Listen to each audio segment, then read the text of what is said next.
Good afternoon everyone. अड्डा 24/7 की bank of India की पूरी टीम आप सभी का स्वागत करती है सीधा वार पर। 2023 जैसे ही शुरू हुआ, एक बहुत अच्छा नोटिफिकेशन निकला bank of India credit officer का। बस थोड़ा सा यहाँ पर प्रॉब्लम ये थी कि ये बड़ा ट्विस्टेड सा नोटिफिकेशन था, तो स्टूडेंट्स को बड़े सारे कन्फ्यूजन्स और डाउट्स आने लगे। तो आज हमारी पूरी टीम उन्हीं सारे डाउट्स को क्लियर करने के लिए जुड़ी है, चाहे वो एग्ज़ाम पैटर्न हो या फिर स्पेशली लोन्स वगैरह से या फिर बॉन्ड वगैरह से, जितने भी आपके डाउट्स जुड़े हुए हैं, सारी चीज़ें आज के पूरे इस सेशन में हम लोग डिस्कस करने वाले हैं। तो मैं सबसे पहले सोना मैम को इनवाइट करूँगी। Thank you ma'am. So hello everyone. यहाँ पे सबसे पहले तो एक गुड न्यूज़ ही है कि हमारे पास बैंक ऑफ इंडिया की एक नोटिफिकेशन सामने आई, क्योंकि जहाँ पे अभी हमें कोई भी आरबीआई असिस्टेंट का हम वेट कर रहे थे, बट अभी तक हमें वो नहीं मिला नोटिफिकेशन। तो उससे पहले हमारे पास एक नोटिफिकेशन आ गया। सबसे पहले तो यही गुड न्यूज़ है। तो जो भी एस्पिरेंट्स जो आईबीपीएस नहीं क्लियर कर पाए लास्ट ईयर, आरआरबीज में जिनका नहीं हो पाया, उन लोगों के लिए बहुत अच्छी न्यूज़ है। अब बैंक ऑफ इंडिया में एक्चुअली यहाँ पे 500 वैकेंसीज आई है, जिसमें 2 पोस्ट के लिए वैकेंसीज आई है। फर्स्ट वन आपकी क्रेडिट ऑफिसर, जिसमें 350 वैकेंसी है, और उसके बाद आपका आईटी ऑफिसर, स्पेशलिस्ट ऑफिसर होंगे, जिसमें आपकी 150 वैकेंसी है। इसी के साथ आपकी ग्रेजुएशन मांगी गई है क्रेडिट ऑफिसर्स के लिए। आपकी एज लिमिट भी 20 मिनिमम एंड 29 मैक्सिमम है। अगर मैं एग्जाम पैटर्न की बात करूं तो वो भी एक बार जल्दी से आपको बता देती हूँ। आपका एग्जाम पैटर्न में सबसे पहले यहाँ पे रिटन एग्जाम बस एक होगा, प्री और मेंस जैसी कोई प्रक्रिया नहीं होगी। आपका जो मेंस बस एक जो एग्जाम होगा वो मेंस लेवल का होगा। मतलब हम ऐसा भी नहीं बोलेंगे कि एसबीआई पीओ मेंस जैसा होगा, आईबीपीएस पीओ मेंस जैसा होगा, बट हाँ, आपका जो पैटर्न है एग्जाम का वो सेम वैसा ही है, आईबीपीएस पीओ मेंस जैसा। लेकिन हाँ, लेवल उससे थोड़ा कम होगा और एसबीआई पीओ मेंस से भी कम होगा। और इसमें जो सब्जेक्ट्स हैं वो आपके वही हैं जो आप हर एक कॉम्पिटिटिव एग्जाम के लिए पढ़ रहे होते हैं, मेनली बैंकिंग के लिए जो पढ़ रहे होते हैं। दैट इज आपका जनरल अवेयरनेस, रीजनिंग, मैथ्स और उसी के साथ इंग्लिश। बट यहाँ पे एक और ट्विस्ट है कि इंग्लिश ओनली क्वालिफाइंग है नेचर में। आपको बस क्वालिफाई करनी है इंग्लिश को, और साथ ही साथ उसके बाद जो डिस्क्रिप्टिव होगा वो भी आपका क्वालिफाइंग है नेचर में। जो आपका इसके बाद जो एक प्रोसेस है, फेज 1 हो गया आपका। अब इसके बाद आपका होगा एक ग्रुप डिस्कशन। ग्रुप डिस्कशन आपका 40 मार्क्स का होगा, और उसके बाद आपका होगा interview, that will be of 60 marks. Starting में जो आपका रिटन एग्जाम है, अगर आपने वहां से आपने क्लियर कर लिया एग्जाम तो आप जीडी देंगे। अगर जीडी क्लियर कर लिया तो आपको इंटरव्यू मिलेगा। अब सिलेक्शन किस बेसिस पे होगा, तो आपका जो बेसिस होगा सिलेक्शन का वो होगा रिटन एग्जाम प्लस आपका जीडी प्लस आपका इंटरव्यू। इन सभी के मार्क्स ऐड करके जो भी आपके मार्क्स आएंगे वो आपका सिलेक्शन उस बेसिस पे होगा। उसके अकॉर्डिंग एक कट ऑफ रिलीज होगी और आपका सिलेक्शन होगा। तो ये बात थी पूरी बैंक ऑफ इंडिया का। मैंने आपको एज लिमिट से लेके क्वालिफिकेशन से लेके थोड़ी थोड़ी बातें आपको बता दी। एग्जाम पैटर्न पे भी अच्छे से बात करेंगे, बट उससे पहले एक बात बच्चों के मन में है और बार बार पूछ रहे हैं, दैट इज क्या हमें अप्लाई करना चाहिए, शुड वी अप्लाई और नॉट।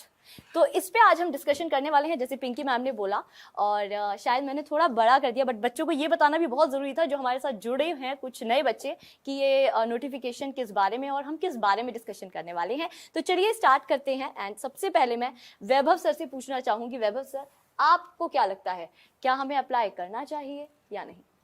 मैम, अगर हम बच्चों के पॉइंट ऑफ व्यू से बात करें तो बहुत सारे बच्चों का कमेंट ऐसा आया था इनफैक्ट कि सर अप्लाई कर तो देते हैं, बट सबसे बड़ा इशू यहाँ पर हमारा है कि लोन, यानी कि इसमें क्वालिफाई करने के बाद भी हमारा क्या है कि ट्राइमेस्टर से हमारा क्या होता है, यानी कह सकते हैं एक सेमेस्टर वाइज हमारे क्या होंगे, ट्रेनिंग दिया जाएगा। देन ट्रेनिंग में हमारा स्टाइपेंड तो मिलेगा, वो सारी चीज़ें अभी बाद में डिस्कस करेंगे हम लोग। बट वहाँ पर एक वर्ड यूज़ किया जा रहा है 3.5 लाख का एक्चुअली, यानी कि वो लोन अमाउंट है। तो कहीं ना कहीं सर बहुत सारे मन में बहुत सारे बच्चों के डाउट है। इनफैक्ट हम क्लास भी लिए थे तो ये भी डाउट था कि अगर सर हम सपोज दैट हम सेलेक्ट हो भी जाते हैं, देन हम अपना 3.5 लाख का हम जैसे भी अरेंज करके, चाहे घर से दे दें या फिर हमने लोन ले लिया बैंक से, डजंट मैटर, बट अगर हमने कर लिया और किसी कारण से या फिर कोई रीज़न रहा फाइनेंशियली या फिर जो भी फिजिकली जो भी रीज़न रहा, अगर हम नहीं क्वालिफाई कर पाते हैं तो क्या हमारा 3.5 लाख फंस जाएगा? नो डाउट ये भी कंसर्न वाली बात है, क्या 3.5 लाख रुपए उनके फंस जाएंगे, क्योंकि उनको इंटरेस्ट के साथ पे भी करना होगा।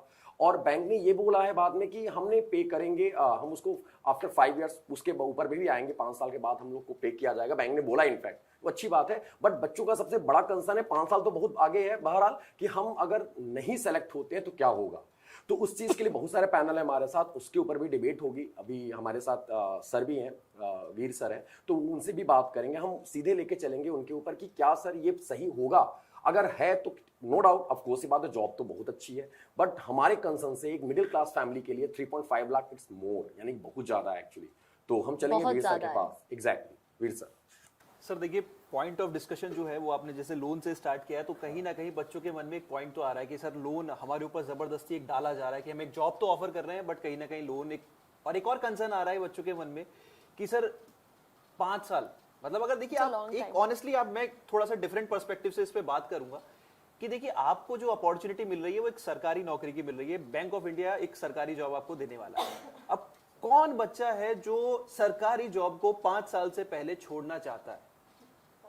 मतलब अगर आप देखिए लोन है ठीक है, आपको क्योंकि आप वहां पे बैंक की रिक्वायरमेंट है, दे वांट स्पेशलिस्ट ऑफिसर, आपको क्रेडिट ऑफिसर की अगर हम रोल के लिए सेलेक्ट कर रहे हैं तो बैंक आपको अकॉर्डिंगली यहाँ पे ट्रेन करना चाह रहा है।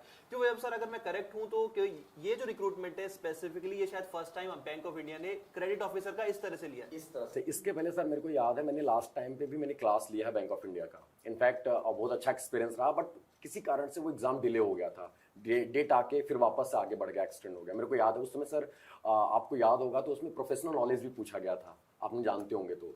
और उसमें क्या था कि उसमें नंबर ऑफ क्वेश्चंस, अगर हम जीए की बात करें तो वहाँ पर 40 क्वेश्चंस के 50 क्वेश्चंस आए हुए थे, बहुत अच्छे से याद है। बट वहाँ पे प्रोफेशनल नॉलेज था। एंड एक चीज़ और कि वहाँ पे पीजीडीबीएफ के थ्रू नहीं लिया था उन्होंने सिलेक्शन, वो नॉर्मल डायरेक्ट रिक्रूटमेंट था। इनफैक्ट ये पहली बार ऐसा देखने को मिला जहां पर दो पोस्ट को इन्होंने एक साथ कंपाइल किया, यानी कि आईटी एंड क्रेडिट ऑफिसर। तो यहां पर नो डाउट क्रेडिट ऑफिसर, जैसा कि सर ने बताया, कौन ही छोड़ना चाहता है गवर्नमेंट जॉब, स्पेशली और ऐसी पोस्ट के लिए जो अभी हम लोग बात करेंगे कि ये पोस्ट के लोग इतनी कैपेबल होते हैं, ये पर्टिकुलरली पोस्ट जहां से हम रिक्रूट करते हैं कहां पर पहुंच सकते हैं एक्चुअली, तो उसके ऊपर भी बात करेंगे। तो हम लेके चलेंगे कि सर और कुछ अगर इस पे कंक्लूड करना चाहें तो वीर सर। सर देखिए लोन का तो मैं सिंपल बोलूंगा, आप अगर बाहर से भी कोई डिप्लोमा वगैरह करते हैं तो उसकी कॉस्टिंग ऑलमोस्ट, अगर आप स्टैंडर्ड मार्केट रेट भी चेकआउट करेंगे तो आपको वो ऑलमोस्ट सेम ही मिलती है, और यहाँ पे उस कोर्स के बाद आपको एक सरकारी जॉब मिल रही है। तो आई कैन से क्या, देखो मेरा कंक्लूडिंग रिमार्क तो ये रहेगा, you should go for it, because loan can not be a burden. जब आपको एक सरकारी नौकरी मिल रही है भैया, और लोन आपको बहुत ही कंसेशनल रेट पे आपको चुकाना है, और वो बैंक आपको इजीली प्रोवाइड भी कर रहा है, और उसके लिए आपकी सैलरी भी मिलेगी, आपको एक हेफ्टी चेक आपको मिलता है, पे चेक आफ्टर जब आप ज्वाइन कर लेते हैं बैंक को। तो एक छोटा सा ईएमआई अगर डिडक्ट भी हो रहा है दोस्त, तो उसमें आप टेंशन बिल्कुल ना लें। I would like to add on to that point कि जैसे अभी तक की बात हुई, सबसे पहले आपको मिल रही है एक सरकारी नौकरी, इसके अलावा the post, the job that you are getting, it is up to the PO level.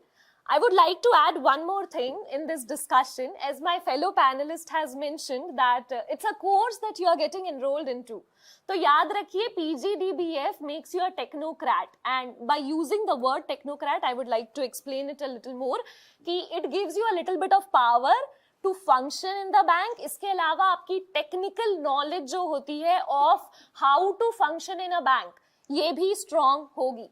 आपको मैं एक और बात बता दूं कि ये जो 3.5 लाख का जो लोन है, it looks like a big thing right now, but जब आप एक बार जॉब करने पहुंच जाएंगे उसके बाद this would look very small, is what Veer sir I guess wanted to say, that once you get a job, आपको सोचिए हर महीने अराउंड 65,000 की सैलरी मिलने लगेगी along with other perks.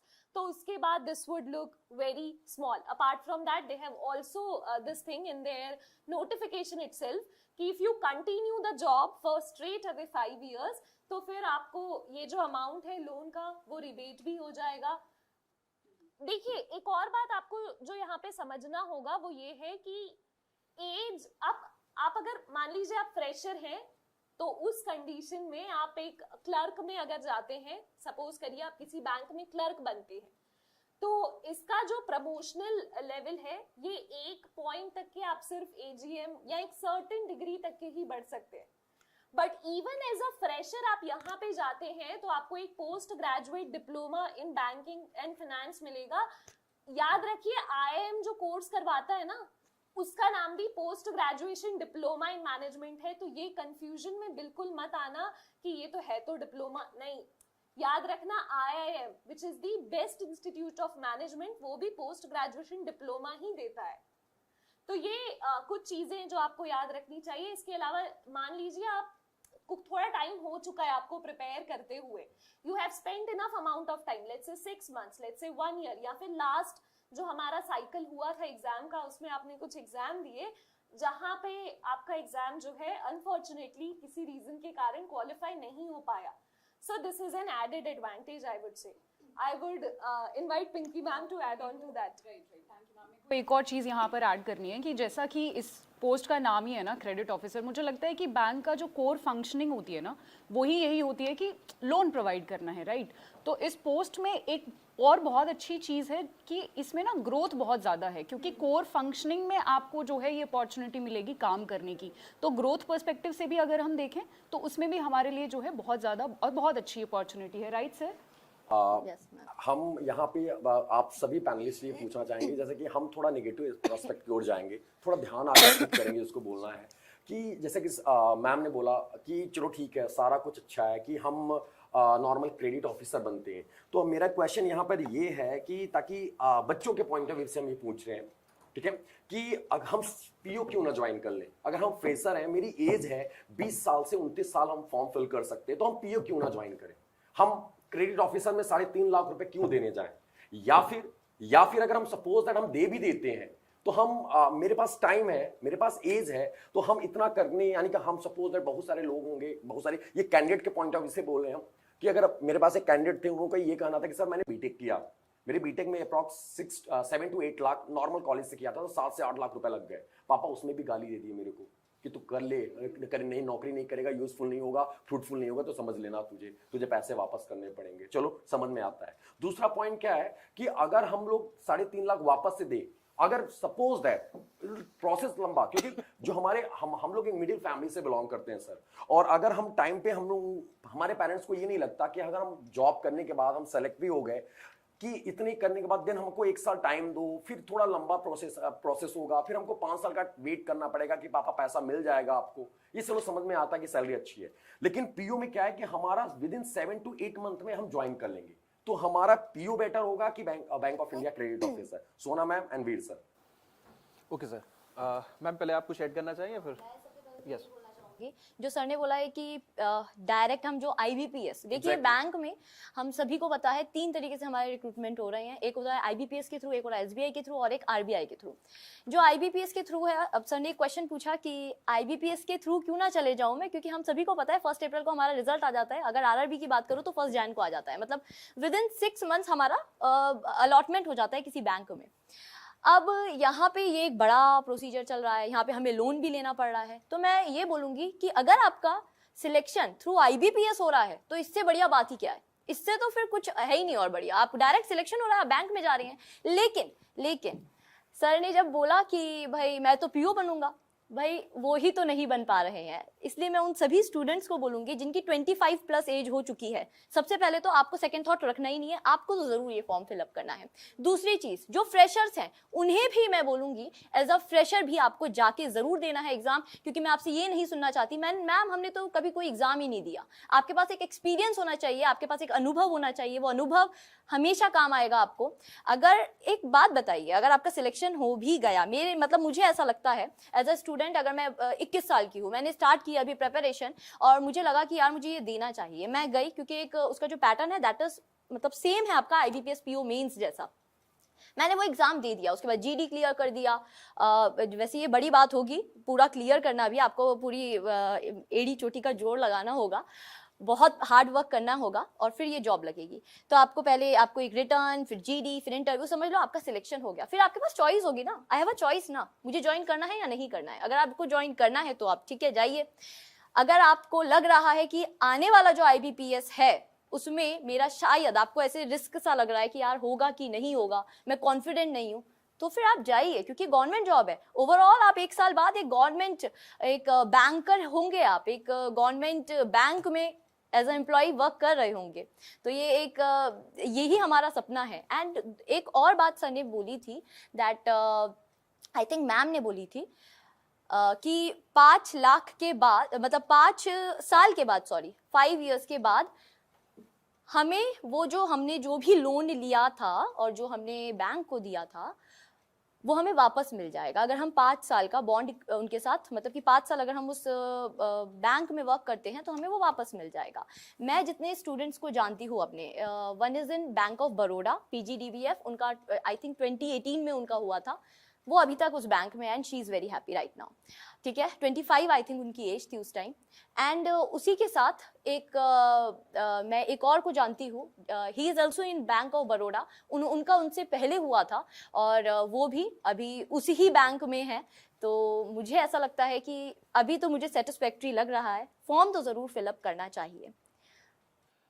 Ma'am देखिए, आपने कैरियर प्रोस्पेक्ट से बात की, मैं इसमें थोड़ा सा एक अलग एंगल ऐड करूंगा। आप लोन को एक नेगेटिव पर्सपेक्टिव में क्यों ले रहे हैं, मेरा ये पॉइंट है। थिंक इज सर, मैं इसको एक रिकरिंग डिपॉजिट के तौर पे क्यों नहीं ले सकता कि मेरे को मंथली सैलरी मिल रही है कोर्स करने के बाद, उसमें से मैं एक छोटा सा पोर्शन सेव कर रहा हूं जो मुझे 5 साल के बाद रिटर्न हो जाएगा एक लमसम अमाउंट में। तो हम इस loan are assets for a bank, तो इसे हम असेट के तौर पे डील क्यों नहीं कर रहे, पहला पॉइंट है। सेकेंडली, अगर हम कैरियर प्रोग्रेशन के टर्म्स में कंपैरिजन करें पीओ और यहाँ पे क्रेडिट ऑफिसर का, देखिए credit officers are specialised streams, ये स्पेशलाइज्ड नॉलेज जिन बंदों के पास होती है, तो उनका कैरियर प्रोग्रेशन कहीं ना कहीं नॉर्मल पीओ से बेटर रहता है। अगर आप देखिए अगर हम सरकारी जॉब में बात करें तो आपका एक टेन्योर के बाद प्रमोशन होता है, बट अगर आप you are targeting for those jobs की यार मुझे इस बैंक के टॉप लेवल, टॉप हायरार्की में पहुंचना है, तो उसके लिए आपको ये सारे कोर्स करने ही पड़ते हैं दोस्त। अलग से आपको यहाँ बैंक करवा के दे रहा है और आपको आगे चल के खुद से करना पड़ेगा। तो I think sir you would be agree on that कि यार एक लोन तो एक जस्ट मैंने आपको उसका पर्सपेक्टिव एड ऑन कर दिया यार कि लोन इट्स जस्ट लाइक एक रिकरिंग डिपॉजिट हो रहा है, वहां पे और कोई टेंशन वाली बात नहीं है। बट अगर आपको बैंक की टॉप हायरार्की में पहुंचना है तो कहीं ना कहीं इस तरह के कोर्सेज आपको बहुत ज्यादा हेल्प करने वाले हैं। If you want to reach out to the post of MD CMD, जो बैंक्स में हाई टॉप पोस्ट या एग्जीक्यूटिव डायरेक्टर लेवल्स पे होते हैं, वो यही स्पेशलाइज्ड नॉलेज के बंदे ही होते हैं। आप चेकआउट कीजिए। इसके अलावा I would like to add on one more thing, the place of the job is has you will not get posted in utmost rural area। ऐसा कभी भी नहीं होगा कि आपको बिल्कुल रूरल एरिया में भेज दिया गया जहां पे आपका रियल वर्ल्ड से कोई कनेक्ट नहीं होगा। You will be in fact most probably बहुत सारी इनकी पोस्टिंग्स मुंबई में होती है। इसके अलावा if you are at all posted in any different area, tier 1 tier 2 cities ही होंगी, टीयर 3 4 विलेज ऐसा नहीं होगा। You will get all the facilities आप जहां पे भी प्लेस होंगे। तो ये एक और एडवांटेज है of choosing this job over a normal PO job. Yes ma'am, और मैं ये भी बोलूँगी इसी के साथ, ये तो जॉब के बाद की बात हुई, इसी के साथ जो स्टूडेंट्स का हो चुका है, अगर आप उनका एक्सपीरियंस भी पूछेंगे तो वो बोलते हैं मैम हमें आज तक ना, मतलब लाइफ टाइम हमें वो ट्रेनिंग पीरियड याद रहेगा जो हमारी ट्रेनिंग होती है। अब जैसे उन लोगों की ट्रेनिंग हुई थी बैंगलोर में, एक ग्रेटर नोएडा भी होती है और बैंगलोर भी होती है, अभी इसमें तो मेंशन नहीं किया है, वो अपने अकॉर्डिंग कराएंगे। बट वो जो ट्रेनिंग पीरियड होता है उसमें बहुत कुछ सीखने को मिलता है और साथ साथ बहुत सारी और एक्टिविटीज़ भी वहाँ पे करवाई जाती है, तो वो आपका बेस्ट पीरियड होने वाला है। एक और बात, PGDBF हमने सुना है आप प्राइवेट कॉलेज से भी कर सकते हैं, आप वो डिप्लोमा आपने मे बी कर भी रखा हो, बट उसके बाद हमें गारंटी नहीं होती कि हमें एक सरकारी नौकरी मिलेगी।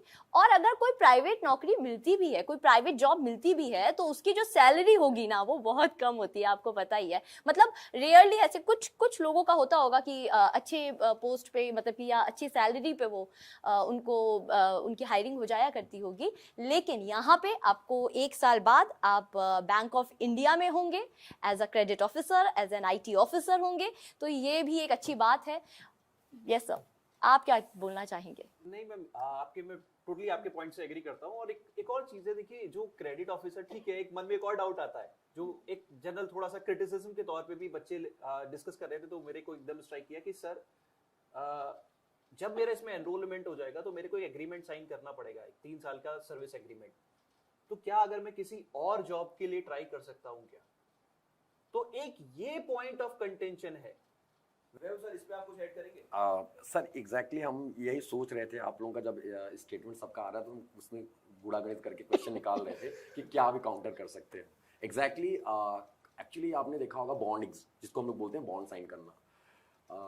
ये सर ये केवल एक्चुअली हम अगर हम बात करें कि अगर हम सपोज दैट अगर हम निकालते हैं, मेरा जैसे कि आपको पता होगा एक ही फेज का एग्जाम है, इसमें क्वालिफाई हुआ, जब हम जीडी प्रोसेस में जा रहे हैं, इंटरव्यू में जा रहे हैं, देन सेलेक्ट हो रहे हैं और एक साल टाइम दे रहे हैं, तो हम सर अगर आप मेरी बातों से इस बात से सहमत होंगे कि अगर हम आरबीआई ग्रेड बी के लिए लग जाए, ठीक है, अगर आरबीआई ग्रेड बी के लिए लग जाते हैं और इतना ही प्रोसेस करके हम उसमें निकाल लेते हैं सर, उसमें तो हमारा क्या है कि इनफैक्ट हम बैंकों के बाबूजी यानी कि बैंक आप समझ ही सकते होंगे, रेगुलेटर जिसका सपना होता है, जो बैंक के एम्प्लॉय होते हैं वो भी बैंक में जाते हैं, आरबीआई में जाना चाहते हैं, तो हम आरबीआई ग्रेड भी क्यों ना सेलेक्ट कर लें, उसमें हमारी सैलरी भी अच्छी है, हमारी ग्रोथ भी अच्छी है, इनफैक्ट प्रोजेक्ट मैनेजर बना दिए जाएंगे तो माशाल्लाह कोई बात ही नहीं है। अगर यहाँ पे अब दूसरा पॉइंट कि जैसे कि अभी पैनल ने बोला कि हमारे बीच में कि ये बोला गया कि आपकी जो पोस्टिंग होगी वो आपके टायर 1 टायर 2 सिटीज में होंगे। आरबीआई तो आपने रीजनल ऑफिस देख लो, आप कहाँ जाओगे, आप यूपी में जाते हो लखनऊ कानपुर जाओगे, मुंबई में जाओगे तो मुंबई में नागपुर और मुंबई में जाओगे, दिल्ली में आओगे तो दिल्ली में रहेगा। तो हम आरबीआई ग्रेड भी क्यों नहीं सेलेक्ट कर सकते सर, जब हमारा एफर्ट उतना ही है, मेहनत उतना है, हम माथापच्ची भी उतना ही कर रहे हैं, सारा प्रोसेस भी सेम है, बहरहाल 3.5 लाख वाला चीज नहीं है सर। सर इसमें थोड़ा सा मैं डिफर करूंगा, रीजन बीइंग ये बैंक ऑफ इंडिया जो क्रेडिट ऑफिसर की जो जॉब है, इसका जो एग्जाम पैटर्न आप देखेंगे वो बहुत इजी रहेगा कंपेयर टू आरबीआई। इवन अगर देखिए ये जो बॉन्ड फैक्टर है ना, इसकी वजह से यहाँ पे नंबर ऑफ एप्लीकेशंस भी कम आने वाले हैं। और आरबीआई का अगर मैं आपको सक्सेस रेट बताऊं सर, तो इट्स हार्डली 0.1%, बट वहां पे कंपटीशन भी इट्स रूथलेस।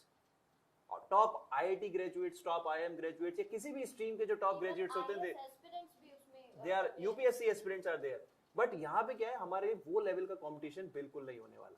तो पहला तो पॉइंट ये है कि सर ये आरबीआई से थोड़ा से एक चीज और याद आया कि अगर कैंडिडेट के पॉइंट ऑफ व्यू से ये देखो कि अगर सर हम पेपर जब इजी आता तो मेरिट हमारा हाई जाता है, नो डाउट पेपर इजी आने वाला है, इस बात से हम एग्री करते हैं, ठीक है।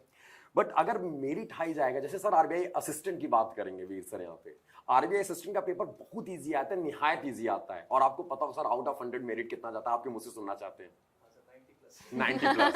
तो यहाँ पर एग्जैक्टली 99 होता है सर। यहाँ पे हम थोड़ा क्रॉस करेंगे सबको, सारे पैनल को, कि अगर हम आरबीआई असिस्टेंट है तो सर मेरिट ऑफकोर्स हाई जाता है। जो हमारे एवरेज स्टूडेंट होंगे, जो फ्रेशर होंगे, उनके लिए सर आप क्या कहना चाहोगे? सर एक छोटी सी चीज मैं ऐड ऑन करना चाहूंगा कि अभी देखिए आरबीआई असिस्टेंट का नोटिफिकेशन एक्सपेक्टेड था, नोट माय वर्ड्स था, बट अभी आया नहीं है।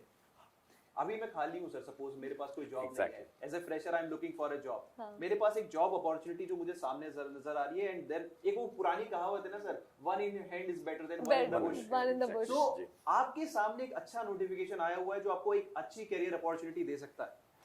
बट देखिए कहीं भी अगर एक बॉन्ड का जो आपका टर्म था कि देखिए जो गवर्नमेंट में जो मेरे को रूल्स पता है, if I am correct on that part, देखिए कॉन्ट्रडिक्शन हो सकता है, I am ready for the criticism, but कहीं ना कहीं जो हमारे गवर्नमेंट जॉब्स में जो बॉन्ड्स होते हैं दे आर ट्रांसफरेबल।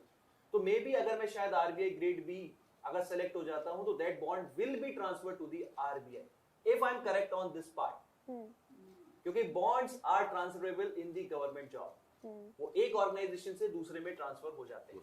और सर मुझे ऐसा लगता है अगर हम एक बड़े एंगल से भी सोचें तो अगर एम्प्लॉयमेंट रेट की भी बात करें तो अगर हमारे पास ज़्यादा ऑप्शंस जितने होंगे, स्पेशली सरकारी नौकरी में जितने ज़्यादा ऑप्शंस होंगे, और ऐसे बैंक ऑफ इंडिया जैसे अगर अच्छे ऑप्शंस होंगे, तो ये हमारे लिए एक सोने पे सुहागा जैसी चीज है। तो एंड सर एक और sorry to contradict you guys, but एक और चीज मैं ऐड ऑन करना चाहूंगा सर कि आपका जो डिप्लोमा है ना, it might help you to reach up to the level of deputy governor or even governor in the RBI. I agree sir, exactly.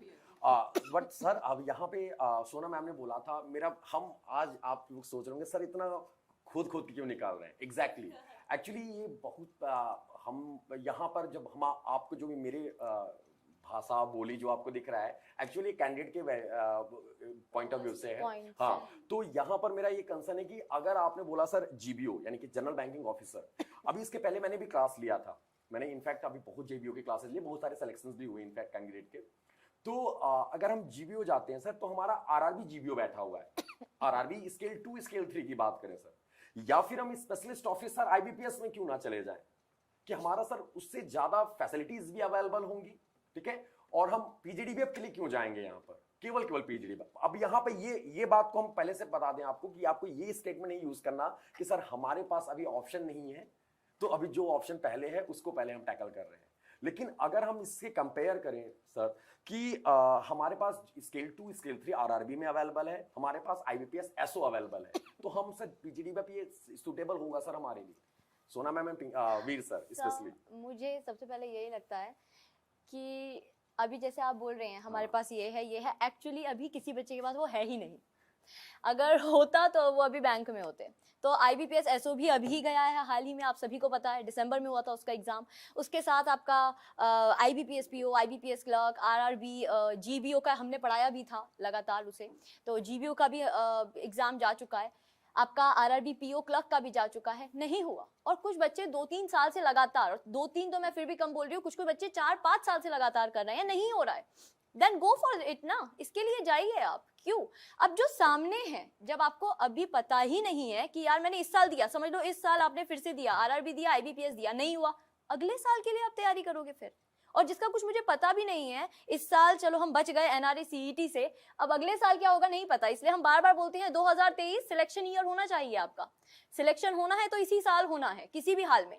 अब आप इसके थ्रू बैंक में जाएं या आप आईबीपीएस, अगर आप कॉन्फिडेंट है, इफ यू आर कॉन्फिडेंट कि हाँ मेरे मेंस में बहुत कम मार्क्स से या फिर मेरा ओवरऑल सिलेक्शन कुछ कट ऑफ मतलब कुछ मार्क्स से रह गया, या फिर आपको लग रहा है मेरा रिजर्व लिस्ट में नाम आ जाएगा, मैं 0.5 से रह गया, तो फिर ठीक है, नहीं भरना चाहते हैं मत भरिए। बट मेरा एक सजेशन रहेगा ये हम यही सुनना चाह रहे थे, नहीं भरना चाहते तो मत भरिए। लेकिन when you have an option कि मेरा रिजर्व लिस्ट में नाम आएगा। Exactly, I agree ma'am, no doubt यार, ये बात तो फैक्ट है यहाँ पर कि जैसा कि वीर सर और मैम और सर मैम लोगों ने सबने बताया कि अगर हम इस पर्टिकुलर इस पोस्ट की बात करें, पीजीडीबीएफ की बात करें, बैंक ऑफ इंडिया की, नो डाउट यार गो थ्रू कीजिए, आप फॉर्म फिल करो, जरूरी है फॉर्म फिल करना, जरूर फॉर्म तो फिल करना ही है आपने। बट हम आपके ये जो चीजें थी जानबूझ के आपको करना, इंगित करना उस चीज के लिए, पॉइंट आउट करना आपको, और रीजन यही था बताने का कि आपका जो डाउट है, जैसा कि वीर सर ने बहुत अच्छे से क्लियर किया, मैम ने क्लियर किया इस चीज को लेके कि आपका क्या क्या हो सकता है इसमें। यानी इनफैक्ट कहने का मतलब मेरा ये है कि आपको नो डाउट अगर कैरियर प्रोस्पेक्ट से बात करें सर तो बहुत अच्छी ग्रोथ है। इनफैक्ट आपको बता दें केवी कामत साहब, कल हम लोग मीटिंग में बात भी कर रहे थे, केवी कामत साहब, आई होप कि जितने भी कैंडिडेट मेरा सुन रहे होंगे, ये वीडियो देख रहे होंगे, उनको पता होगा केवी कामत, और आपको बताना है कमेंट में केवी कामत साहब हैं कहां पे, अभी प्रेजेंट टाइम पे वर्किंग कहां पर है। केवी कामत आप जानते होंगे, या आईसीआईसीआई से भी रहे हैं, आईसीआईसीआई लंबा इनका अभी आज इंटरनेशनली देख रहे हैं सारा, बहुत सारे इंटरनेशनल इंस्टीट्यूशन में इनका नाम आया। इनफैक्ट उसके साथ साथ अगर हम बात करें अरुंधति भट्टाचार्य मैम को, ठीक है, तो आप लोग नो डाउट, हम ये नहीं बोलेंगे कि आप एमडी बनोगे या फिर आप चेयरमैन बनोगे, हम ये नहीं चाह रहे, बट हाँ नो डाउट आपका ग्रोथ के प्रोस्पेक्ट से ये सुपर्ब, ये नो डाउट ये बहुत अच्छी जॉब है, ठीक है। बट आपका ध्यान इसलिए आकर्षित करना चाह रहे थे हम लोग ये लोन के ऊपर, बिकॉज ऑफ कि आपका ये जो फोबिया है लोन का, एक्चुअल जो हम लोग बना लेते हैं कि बहुत सारे बच्चे बोले हाँ सर क्या बता रहे हो आप, 3.5 लाख का लोन दे रहे हैं, कौन देगा सर, पापा तो सुनते ही गाली दे देंगे। ये स्टेटमेंट है एक्चुअल कैंडिडेट का, 3.5 लाख, ये 3.5 लाख एक्चुअल कुछ भी नहीं है। अगर आप हम बात करें तो हम इसको कंक्लूड करेंगे, और आई होप कि चीजें आपको क्लियर हो रही होंगी। वीर सर और Sona ma'am and Pinky ma'am and Kinjal ma'am, तो आप लोग अपने अपने आपके जो कमेंट्स होंगे यहाँ पे, प्लीज आप एक कैंडिडेट को बोलना, इस बात के लिए बताओ कि एक्चुअल क्यों भरना चाहिए, क्या रीजन है, ठीक है। तो अपनी वाणी को हम यही विराम देते हैं। वीर सर, सोना मैम। एक सर मैं आपसे एक और क्वेश्चन पूछना चाहती हूँ, 3.5 लाख कहाँ से लाएगा एक मिडिल क्लास फैमिली का, वो भी बच्चे जानना चाहेंगे। मैम जैसे कि एग्जैक्टली अगर अब हम पॉजिटिव वे में बात करें, हाँ, जरूर पॉजिटिव वे में बात करें कि एक नॉर्मल से अगर 3.5 लाख की बात है, तो आपने यहाँ पे देखा होगा नोटिफिकेशन में इन्होंने ये एक बात मेंशन किया था 3.5 लाख रुपए का, कि अगर आप पैसा या आपके पास है तो आप उसमें लगा सकते हो। ये दूसरा पॉइंट क्या था कि बैंक ऑफ इंडिया आपको लोन देगा, वो भी एजुकेशन लोन देगा, ठीक है, और उसका जो रेट ऑफ इंटरेस्ट होगा वो रिलैक्सेशन वाले होंगे। पहला पॉइंट, अगर आप यही एजुकेशन लोन लेने जाते हो मार्केट में, आप नॉर्मल आप चले जाओ एजुकेशन लोन ले लो, आप देख लो चप्पल ना घिस जाए तो कहना आप क्यों, क्योंकि रीजन वहां पर यह है आपका कि आपका एजुकेशन लोन लेने के लिए आपको 10th का मार्कशीट दिखाना होगा, 12th का मार्कशीट दिखाना होगा कि अब आप 10वीं में हम 52% क्वालिफाई 52% के साथ क्वालिफाई हुए, 12वीं में हमने आपने 59% के साथ क्वालिफाई हुए, आपको बैंक दे देगा लोन? नहीं देगा। क्वेश्चन मार्क लग जाएंगे कि हम क्यों लोन नहीं देने जाए, भाई इसके अंदर कैपेबिलिटी नहीं है। कल को पता चला पास पढ़ तो ले जैसे तैसे करके, क्या नौकरी कर पाएगा? बहुत सारे जगहों पे कंडीशन रख दिया जाता है कि बच्चा मेधावी है, स्कॉलर है, तब उसको नौकरी दी जाएगी। तो ये प्लस पॉइंट है। तो दूसरा, यानी पहला पॉइंट था कि आपको आसानी से लोन मिल जाएगा। दूसरा पॉइंट क्या है? आफ्टर 5 ईयर कंप्लीशन, यानी कि 5 साल के बाद आपको यहां पर क्या किया जा रहा है, ये पैसा वापस किया जाएगा। और साथ ही साथ आपको यहां पे बैंक ऑफ इंडिया ने बोला चिंता मत करो, हम आपके जितने भी सेमेस्टर ले रहे हैं उसमें फोकट का ट्रेनिंग नहीं दे रहे हैं। फोकट का ट्रेनिंग इन द सेंस हम आपको स्टाइपेंड भी दे रहे हैं। अब आप बोलोगे सर 1500 रुपए का कौन सा स्टाइपेंड होता है? बट यार लास्ट सेमेस्टर में, लास्ट ट्राइमेस्टर बोलेंगे या सेमेस्टर जो भी करो, 15,000 आपको दिया जा रहा है। देन उसके बाद आपको क्या है, बहुत सारी फैसिलिटीज भी दी जा रही है आपको वहां पे। आप उसमें देखना नोटिफिकेशन में। इनफैक्ट बैंक पीजीडीबीएफ की बात करें, पीजीडीबीएफ सबसे पहले बैंक ऑफ बड़ौदा ने स्टार्ट किया था। वी सर एग्री है? सबसे पहले बैंक ऑफ बड़ौदा ने स्टार्ट किया और अच्छा जॉब रहा था। इनफैक्ट बहुत सारे बच्चों का अवेटेड जॉब रहा था ये। तो नो डाउट आप गो थ्रू कर सकते हो।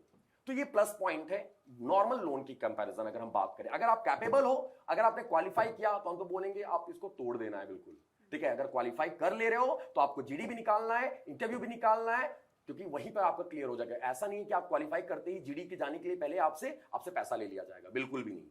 आपका प्रॉपर टाइम दिया जाएगा।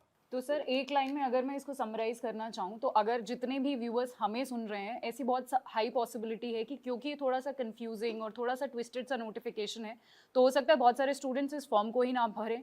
तो आपके लिए एक बहुत बड़ी अपॉर्चुनिटी होगी, बहुत बड़ा प्लस पॉइंट होगा कि आप लोग, क्योंकि हमारा डिस्कशन इतना ज़्यादा सुनने के बाद और सब सुनने के बाद आई एम श्योर आप लोग एक स्मार्ट डिसीजन लोगे और आप लोग डेफिनेटली इस फॉर्म को भरोगे। यही इसी चीज़ के साथ शायद यही आज के पूरे डिस्कशन का एक अच्छा conclusion. In the conclusion part I would like to add, हमारे पास कुछ 4-5 सवाल थे जिनको हमने सॉल्व किया। सबसे पहला सवाल था द लोन अमाउंट। तो जैसे लोन अमाउंट के लिए my fellow panellist have added 1, it is not, let's just take it as an asset. ये एक चीज है जो आपको ग्रो करने में हेल्प करेगा, आपको नॉलेज देगा और आपको बेटर गवर्नमेंट जॉब देगा। दूसरी चीज जो इस डिस्कशन में आई है कि this job is very much equivalent to a PO level job. The place, the posting area that you are going to get, ये बहुत अर्बन पोस्टिंग हो सकती है। आप सीनियर पोस्ट पे बहुत ही आगे बढ़ सकते हैं। जैसे कि सर ने कहा कि आप, अरुंधति भट्टाचार्य मैम जो हैं, she is one of the best bankers that we have had, तो उनके वो भी ऐसे ही ज्वाइन करी थी। इसके अलावा पैटर्न और इसमें भी हमने समझा कि पीओ लेवल जितना डिफिकल्ट नहीं होगा, तो it's an opportunity in front of you that you can grab. और एक, क्योंकि पीओ जितना डिफिकल्ट नहीं है, तो शायद चांसेस हैं कि आपकी नौकरी लग जाए। और ये जो लोन अमाउंट है, ये बेसिकली आपको इंडिपेंडेंट ही बनाएगा, क्योंकि you yourself are going to pay it back, get it back after giving service of 5 years. एक लास्ट पॉइंट में ऐड ऑन करना चाहूंगा, बिकॉज जो आप जॉब देख रहे हैं दोस्तों, वो क्रेडिट ऑफिसर की है, और क्रेडिट ऑफिसर का काम ही है लोन्स को मैनेज करना। ठीक है, तो ये जो लोन है, इसी को कैसे आप असेट में कन्वर्ट हो जाएगा आपको पता भी नहीं चलेगा, और यही आपका फंक्शनिंग भी रहने वाली है कहीं ना कहीं बैंक के अंदर। और अगर आप एक फ्रेशर हैं तो definitely you can go for this notification. आपका बैंक में जाना अगर कहीं पैशन रहा है सीरियसली, और आपको एक कैरियर में अच्छा, मतलब बैंकिंग में अच्छा कैरियर प्रोग्रेशन चाहिए, तो आप इस नोटिफिकेशन के लिए जरूर जाइए।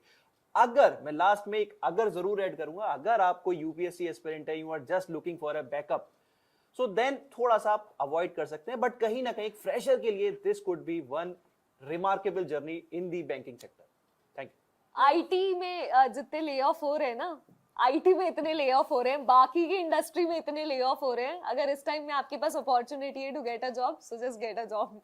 तो हम सब लोग शायद यही उम्मीद करते हैं कि आज का जो हमारा सीधा वार था वो आपको अच्छा लगा होगा, काफी हेल्पफुल रहेगा। आई एम श्योर जितने भी कंफ्यूजन, जितने भी डाउट्स थे आपके, सारे क्लियर हो गए होंगे। तो और चीज और गाइस, अगर आप लोगों को ये ऐसे हम लोग आपसे डिस्कशन करते रहेंगे अलग अलग मुद्दों के ऊपर, अलग अलग टॉपिक के ऊपर, तो आपको अगर आप बता दें यहाँ पे कि अगर आप सारे अपडेट लेना चाहते हो, एक एक चीज, एक एक वीडियो का अपडेट लेना चाहते हो, तो आपको जाना है और जाके तुरंत ऐप, यानी कि प्ले स्टोर से अड्डा का ऐप इंस्टॉल करना है। और अगर आप आईफोन यूजर हो, यानी कि आईफोन के, हाँ, iOS पर हो आप, तो iOS का ऐप भी इंस्टॉल कर सकते हो। बहुत सारे कैंडिडेट आज iOS सब दिखते हैं, तीन कैमरा वाला, 4 कैमरे वाला, 4 तो नहीं है, 2 कैमरे वाला, तो हम तो ऐसे ही याद रखते हैं ये 2 कैमरे वाला या 3 कैमरे वाला। तो अगर आप iOS यूजर हो तो आप iOS का ऐप भी इंस्टॉल कर सकते हो। Thank you guys. तो जाते जाते हम आप सभी से यही कहना चाहते हैं कि अगर आपको ऐसे ही किसी भी बैंक के बारे में कोई भी जानकारी चाहिए तो आप तुरंत अड्डा 247 का प्ले स्टोर में जाकर ऐप डाउनलोड कर लीजिए और इस वीडियो को जितना शेयर हो सके उतना शेयर करिए, लाइक करिए और चैनल को सब्सक्राइब करना मत भूलिएगा। थैंक